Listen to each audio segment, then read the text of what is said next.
What the brap is up, you little brapsters? Cody with 2 wheels in a tent. And today, I'm going to give you a review on the Gomboy Silky saw. Promised you in another video that I would do this, and the trip went a little crazy, so we're doing it today. But pretty much, this little guy is badass. So we'll go ahead and cut through some stuff for you. Except for that piece of crap, but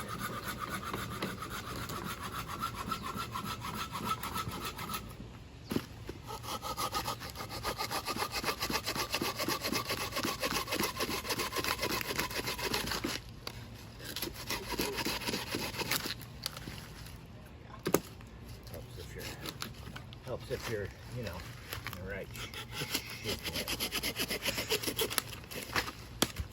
yeah.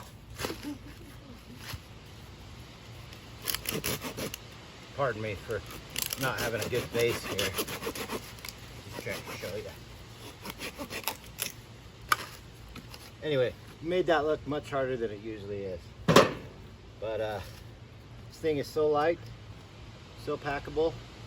You need to get one. Use the link below. Stay safe and come join the adventure, baby.